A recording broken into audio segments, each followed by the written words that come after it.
What's your point? Only that it would take quite a flood to ruin the paintings. She beamed at him. Besides, since you gave Megan that space for $1 a year, didn't you agree to take care of all the upkeep? I can look at the lease, if you like. We kept a copy here, at your insistence, as I recall. Mick gave her a sour look. If your daddy stayed on top of details the way you do, he'd be a better businessman. He doesn't need to, Susie retorted. He has me. I will get the plumber over to Shanna's today, though. The last thing we need is another insurance claim. And I can send him by Megan's as well, as long as the bill comes to you. Though he looked disgruntled, Mick nodded. That'll do. He studied her. You'll be at the house for Thanksgiving dinner? Of course. He eyed her speculatively. You bringing Mack? Susie stilled. Why would I? I've never brought him before. I've seen you around town with Mack Franklin for at least 3 years now, Mick replied. Maybe longer.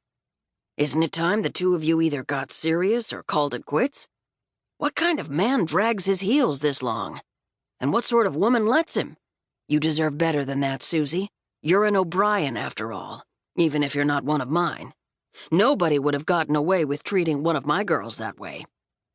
Mack and I aren't dating, Susie said stiffly. We're friends. Besides, how he treats me is none of your concern. Mick just shook his head. Damned waste, if you ask me. Reel the man in or move on. That's my advice. Not that I asked for it, Susie said. She'd heard some version of the same advice for a couple of years now from just about everyone in her family, and a few outsiders to boot. It was getting tiresome, mostly because it was sound advice she didn't particularly want to heed. Unfortunately, as crazy as she'd been about Mack for most of her life, she was also a realist. Handsome, sexy ex-jocks who dated sexy, sophisticated, powerful women weren't going to be seriously interested in a woman who was ordinary on her very best day and downright pitiful when the sun freckled her pale skin and her bright red hair refused to be tamed. Despite a college degree and a few family trips to Ireland, Susie was basically a small-town girl, not Mack's type at all.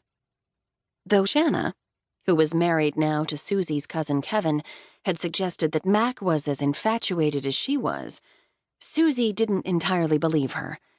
She'd also discovered it was next to impossible to break a non-dating pattern once it had been established.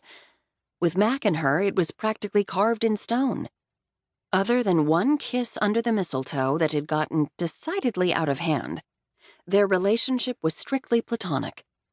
That kiss, however, had given her enough hope to give things between them more time to heat up. Maybe I'll ask Mack to dinner myself, Mick said, studying Susie intently as if to gauge her reaction. How about that? She shrugged. Up to you. Being around Mack wasn't the problem. They were together all the time. Turning it into anything romantic, that was the problem. Tying him to her bed and having her wicked way with him seemed extreme, though she was getting desperate enough to consider it. Beyond that, she didn't have one single idea about how she could change things without risking total humiliation. She wondered what her uncle would have to say if she asked him straight out how to get Mack to make love to her. Her lips curved just thinking about Mick's reaction to such a query. Mick regarded her suspiciously. What are you smiling about? I was just wondering how far you'd be willing to take your meddling, she said, studying him curiously. Meaning? You pride yourself on getting all 5 of my cousins happily married. What do you think you could do to get Mack and me to the altar? At the immediate glint in his eye, she reconsidered her question. Not that I'm asking you to intervene, she said hurriedly. I'm just wondering. Mick pulled up a chair and sat down, his expression suddenly serious. Okay, let's think about this. I imagine I've still got a few tricks up my sleeve that might work.